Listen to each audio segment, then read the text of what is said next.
বিশ্ববিদ্যালয় কর্তৃপক্ষকে আজকের ভিতরেই স্টেটমেন্ট দিতে হবে বহিষ্কারাদেশ প্রত্যাহার, আদারওয়াইজ আমরা ঢাকার রাস্তা ছাড়বো না এবং এই অবস্থা যদি চলতে থাকে কালকে পুরো ঢাকা ব্লক দিব। এখন আমরা বললাম এটা এখনই সমাধান করতে না, বোর্ড অফ ট্রাস্টি মিটিং কালকে কেন রাত 10টার দিকে যখন শিক্ষার্থীদের বোর্ড অফ ট্রাস্টি মিটিং ডাকতে পারে, এখন তাদের সমস্যা করে হবে। শুধু শুধু আমাদের হয়রানি ছাড়া কিছু না, এই ধরনের যে ফ্যাসিস্ট যেসব প্রতিষ্ঠানগুলো আছে, যেসব প্রতিষ্ঠানের প্রতি কড়াকড়ি ব্যবস্থা না নেওয়া যেতে পারে তাহলে বাংলাদেশের ছাত্রদের অবস্থা সামনে খুব বাজে অবস্থা যাবে। আমাদের আন্দোলন চলতে থাকবে। আজকের ভিতরে এই বহিষ্কারাদেশ প্রত্যাহার করে তাদের অফিসিয়াল স্টেটমেন্ট দিতে হবে।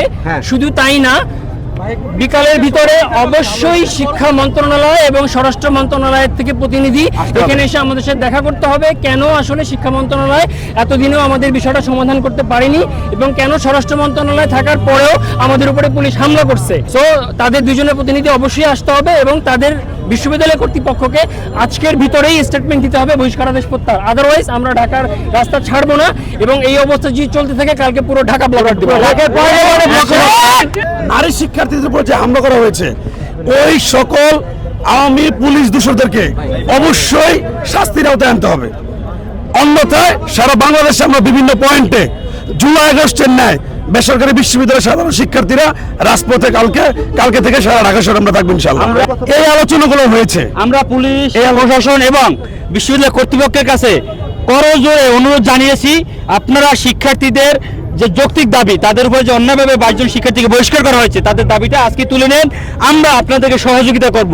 করজোড়ে আমরা রিকোয়েস্ট করেছি, তারা বলছে তা আমাদের সময় লাগবে। কি জন্য তারা সময় লাগবে? তারা প্রত্যেকটি পদক্ষেপ নিয়েছে একদম স্বৈরাচারী স্টাইলে, দমন পীড়নের পথ তারা বেছে নিয়েছে। একটি বিশ্ববিদ্যালয় এভাবে চলতে পারে না। সাধারণ শিক্ষার্থীদের ইচ্ছা মতোই বিশ্ববিদ্যালয় চলবে, সাধারণ শিক্ষার্থীদের যৌক্তিক দাবিগুলো তারা মেনে নেবে, এটাই নিয়ম। কিন্তু তারা যে দমন পীড়ন চালাচ্ছে, এই অশুভ শক্তির বিপক্ষে ইনশাল্লাহ আমরা সাধারণ শিক্ষার্থীদের পাশে আছি। আমরা এই দাবিটা পূর্ণ না পর্যন্ত মাঠে আছি ইনশাল্লাহ। ছাত্রদেরকে বলা হয় তারা আমাদের বাবা তুল্য, তাহলে একজন বাবা তার সন্তানের এত বড় ক্ষতি কখনো কি চাইতে পারে? একজন বাবা কখনো সন্তানের এত বড় ক্ষতি চাইতে পারে? 2 মাস যাবত আমাদের ক্যাম্পাস বন্ধ, আমরা ক্যাম্পাসে ফেরার জন্য অনেক চেষ্টা করেছি, টিচারদের সাথে বসার জন্য অনেক চেষ্টা করেছি, কিন্তু তারা আমাদের কোনো কথা শোনেনি। তারা ক্যাম্পাস বন্ধ করে দিয়েছে, ঈদের 3 দিন আগে আমাদেরকে বহিষ্কার করেছে। এটা কি একজন বাবা করবে কখনো? এত বড় ক্ষতি করবে? আমরা যে কি মানসিক প্রেশারের মধ্যে দিয়ে যাচ্ছি। তারা বহিষ্কার করেছে আমাদের কিছু যৌক্তিক দাবি নিয়ে। আমরা বিশ্ববিদ্যালয়ে রাতভর অবস্থান করেছি এবং আমাদের কিছু শিক্ষক 22 জন শিক্ষক সহ পদত্যাগ করেছেন। তারা আমাদের উপরে একটা ব্লেম দিয়েছে, আমরা তাদেরকে হোস্টেজ করে রেখেছি। এটা কত বড় একটা ব্লেম, এটা আপনারা কল্পনা করতে পারবেন না যে কত বড় একটা ব্লেম। আমরা কোনো শিক্ষককে আটকাইনি। তারা ইভেন যে 22 জন শিক্ষক আমাদেরকে বলেছে তারা পদত্যাগ করেছে, তাদের মধ্যে 4 থেকে 5 জনের সাথে আমাদের কথা হয়েছে। ইভেন আমাদের কাছে প্রুফ পর্যন্ত আছে, তারা বলেছে আমরা একজন শিক্ষকের সম্মানার্থে আমরা পদত্যাগ করেছি। আমরা স্বেচ্ছায় বা স্বইচ্ছায় আমরা পদত্যাগ করিনি। ইভেন এইভাবে বলা হয়েছে তোমাদের আন্দোলনগুলো যৌক্তিক ছিল, কিন্তু ভিসি স্যার শুনেনি বা কর্তৃপক্ষ থেকে কোনো ব্যক্তি আসেনি আমাদের কথা শোনার জন্য, তার বিনিময়ে তোমরা এই পর্যায়ে গিয়েছো, এটা আমরা স্বীকার করতেছি।